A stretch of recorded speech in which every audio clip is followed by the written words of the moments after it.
Pourquoi ton esprit refuse-t-il de se taire, même lorsque tout autour de toi semble enfin apaisé? Tu veux dormir, mais les pensées s'enchaînent. Tu veux te concentrer, mais elles s'échappent. À chaque instant, ton mental invente des scénarios, rejoue le passé, anticipe l'avenir. Ce n'est plus une réflexion, c'est un tourbillon. Les stoïciens appelaient cela l'agitation de l'âme. Ce moment où la raison devient prisonnière du bruit intérieur. Tu souris en public, tu parais calme, mais à l'intérieur, tout déborde. Ton esprit analyse chaque mot prononcé la veille, chaque silence, chaque détail laissé au hasard. Tu t'épuises à vouloir comprendre ce que tu ressens. Et plus tu cherches à contrôler tes pensées, plus elles se rebellent. La rumination s'installe comme une brume. Invisible au début, puis peu à peu suffocante. Autour de toi, les autres semblent gérer mieux que toi. Tu te dis que trop réfléchir est normal, que c'est la marque d'un esprit lucide ou sensible. Pourtant, au fond de toi, une voix murmure que cette agitation constante n'est pas une fatalité. Que derrière cette confusion se cache peut-être un appel à retrouver la maîtrise de soi et la sérénité perdue. Combien de temps encore laisseras-tu ce flux mental gouverner tes journées, pendant que la vie défile et que ton esprit reste piégé dans des scénarios imaginaires? Et si, aujourd'hui, tu décidais d'apprendre à apaiser ton esprit plutôt que d'essayer de le dominer? Le stoïcisme n'est pas une théorie ancienne et figée. C'est une discipline vivante, un art intérieur capable de transformer le chaos en clarté. Ce tumulte n'est pas une faiblesse, c'est un signal. Il t'indique ce qui mérite ton attention. L'équilibre intérieur, la lucidité et la capacité de distinguer ce que tu peux contrôler de ce que tu dois laisser aller. Arrêter de trop réfléchir ne signifie pas éteindre ton intelligence. Cela signifie lui redonner une direction juste, stable et paisible. Marc Aurèle écrivait « Tu as pouvoir sur ton esprit, non sur les événements extérieurs ». C'est là toute l'essence du stoïcisme, et le cœur de cette démarche, t'aider à reprendre le contrôle de tes pensées pour retrouver ta paix intérieure. Chaque méditation devient alors une invitation à la clarté et à la maîtrise de soi dans un monde saturé de distractions.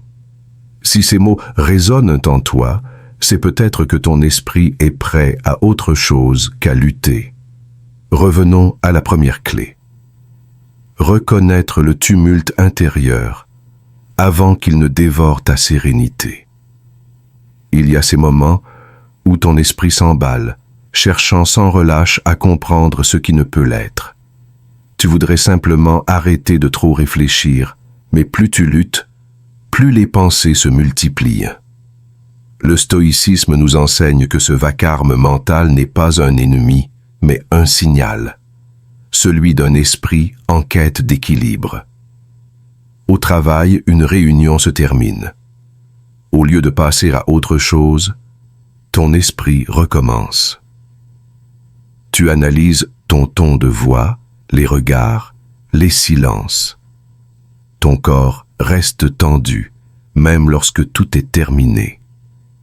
Ce trop-plein de réflexion t'épuise bien plus que l'événement lui-même. Épictète rappelait « Ce ne sont pas les choses qui troublent les hommes, mais les jugements qu'ils portent sur ces choses. Ce qui te ronge n'est pas l'événement, mais la manière dont ton esprit le transforme. Reconnaître cette agitation n'est pas une faiblesse, c'est un acte de lucidité. Tu peux observer tes pensées sans leur donner le pouvoir de te gouverner.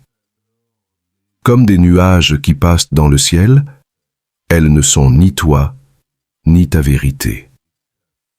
Un soir, dans le calme de ton foyer, tu choisis consciemment de ne plus revisiter ta journée. Tu respires profondément. Le flux mental s'apaise légèrement. Ce simple geste devient un ancrage. Tu reviens au présent avec douceur. La sérénité n'est pas l'absence de pensée, c'est la clarté au milieu du bruit. Reconnaître cette peur sans la juger est la première étape vers une véritable maîtrise de soi. Nous souffrons bien plus souvent dans notre imagination que dans la réalité. Lorsque ton esprit s'agite, rappelle-toi cette vérité et ramène doucement ton attention vers quelque chose de concret. Ta respiration, la sensation d'un objet sous tes doigts, un geste simple et présent. C'est ainsi que l'esprit s'apaise. Non pas en forçant le silence, mais en transformant le réflexe d'analyse en présence lucide. Chaque retour au corps devient alors un acte de courage face à la peur du réel. Plus tard, dans un contexte professionnel tendu, quelqu'un critique ton travail. Et cette fois, tu réagis différemment. Tu écoutes sans te défendre immédiatement. Tu laisses les mots se déposer avant de répondre. Cette retenue nouvelle surprend même ceux qui te connaissent bien. Elle révèle une paix naissante, là où se trouvait autrefois la tension. Peu à peu, le tumulte intérieur recule devant la clarté.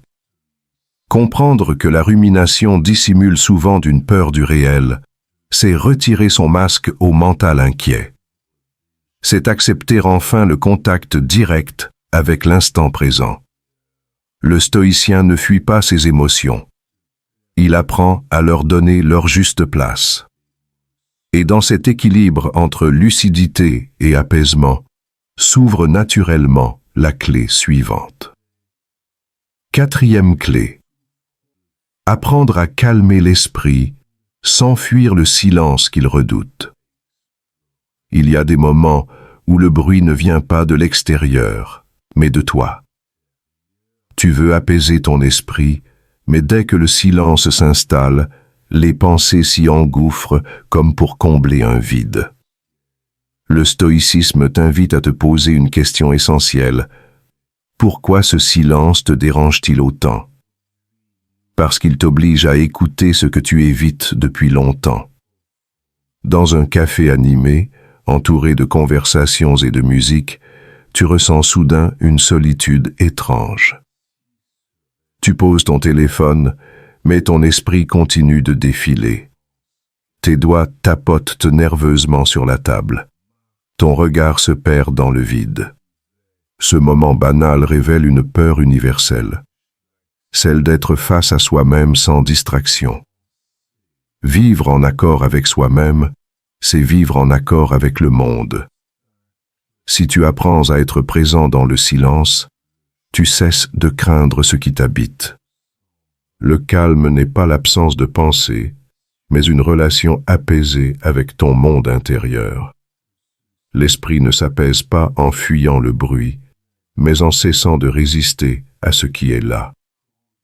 Observer ton agitation sans chercher à la corriger est déjà un acte de maîtrise de soi.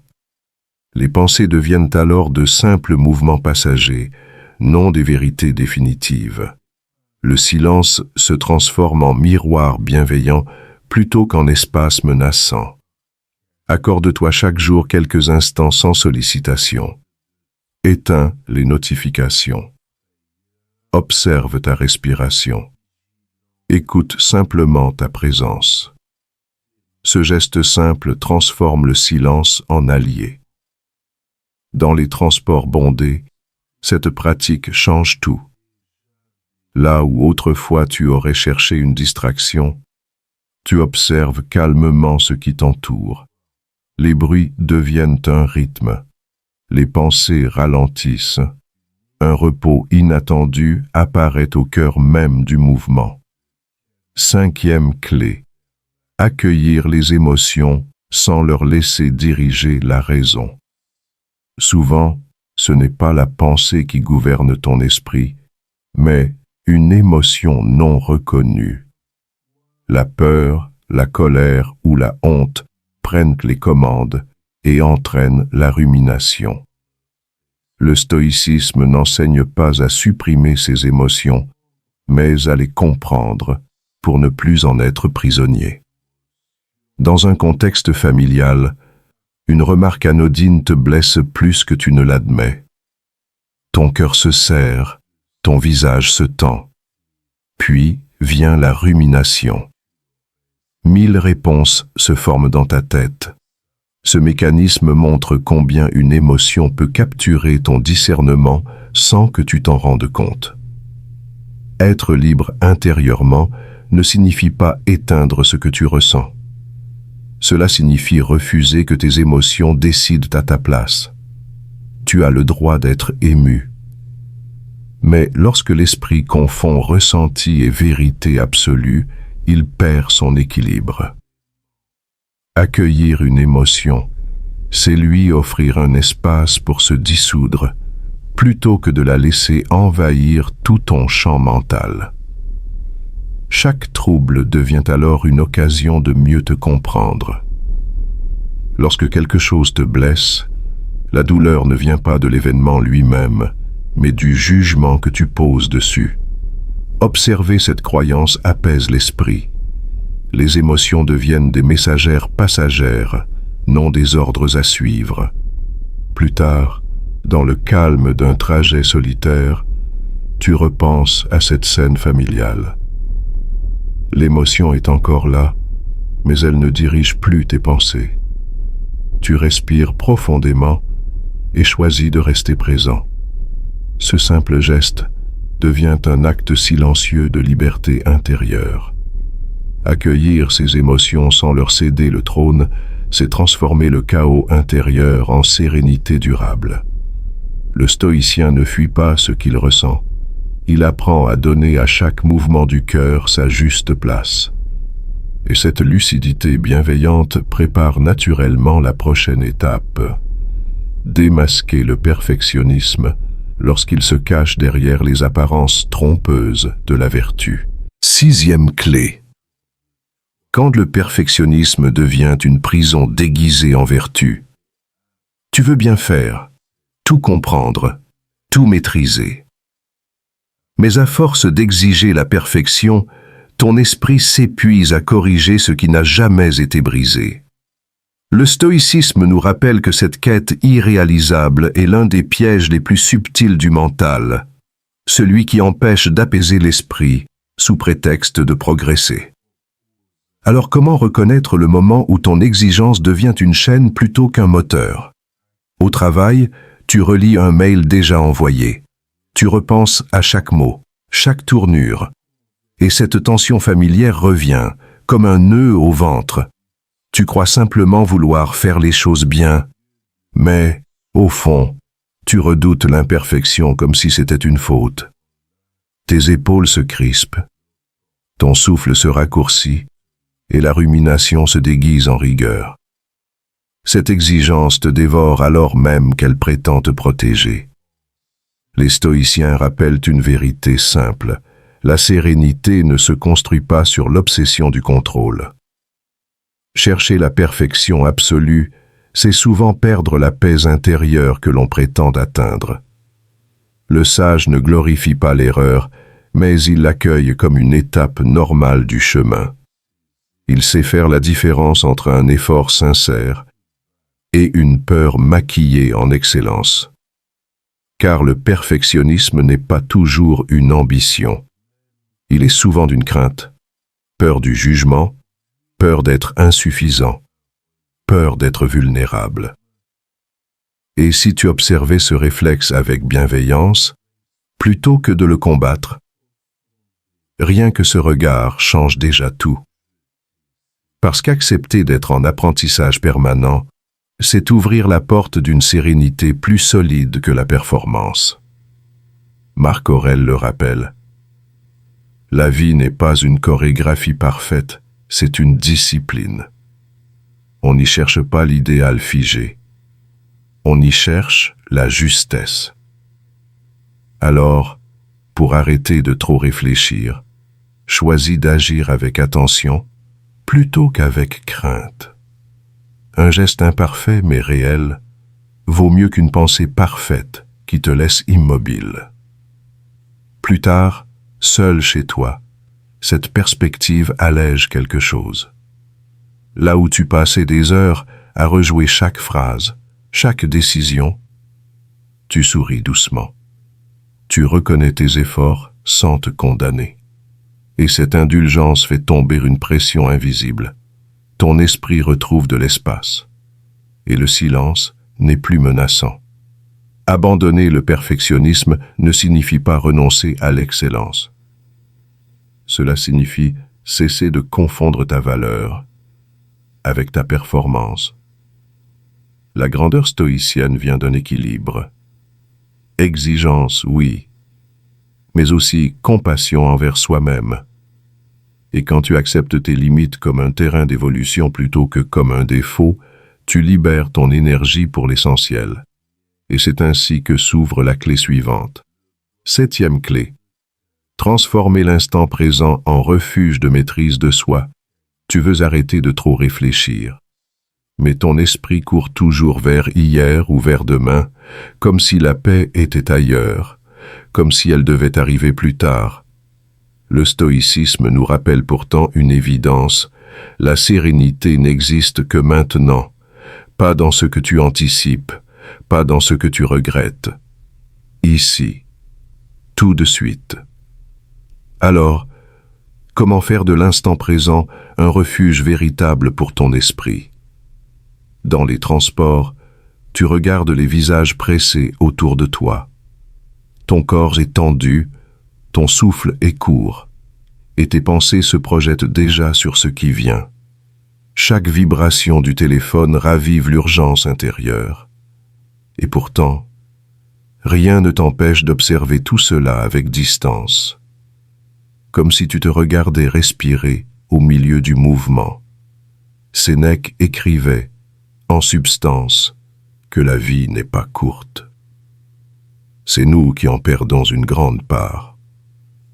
Non parce que le temps manque, mais parce que nous fuyons le présent dans des pensées inutiles. Revenir à l'instant n'est pas une résignation, c'est une lucidité. C'est ici que tout se joue. À force de courir mentalement après le futur, tu perds la densité de ce que tu vis. Mais tu n'as pas besoin d'un moment parfait pour te sentir apaisé. Tu as seulement besoin de reconnaître ce qui est déjà là. Regarde autour de toi. Chaque son, chaque respiration, chaque sensation est une porte vers le réel. Le tumulte intérieur s'atténue quand tu cesses de lutter contre lui et que tu l'écoutes avec douceur. Choisis une action simple. Respire profondément. Observe sans juger. Pose une intention claire. Ce retour au présent n'éteint pas ta pensée. Il lui redonne sa juste direction. Plus tard, autour d'un repas partagé, cela se manifeste sans effort.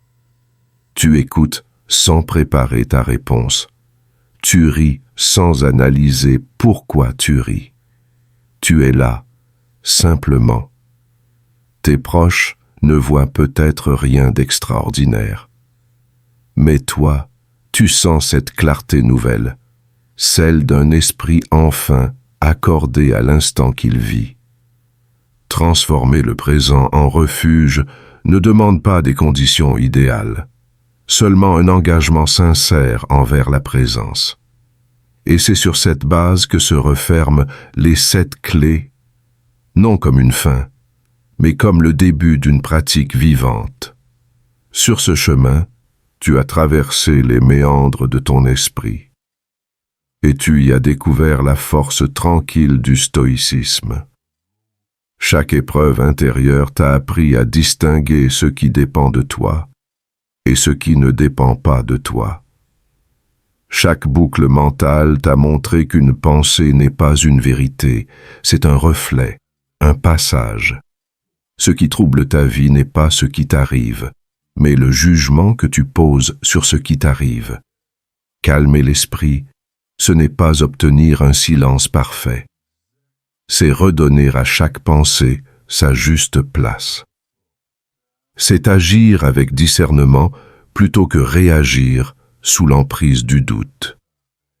La sérénité devient alors une conséquence naturelle, une paix intérieure indépendante des circonstances, ancrée dans la vertu quotidienne.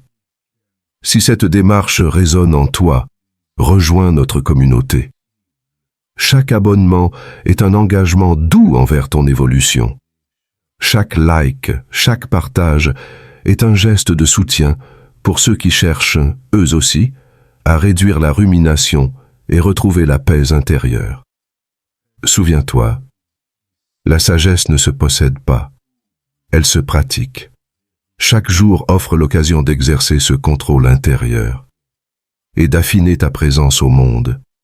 Continue d'avancer avec simplicité, car le vrai stoïcien ne cherche pas le silence parfait, mais l'harmonie entre le bruit du monde et la paix de son âme.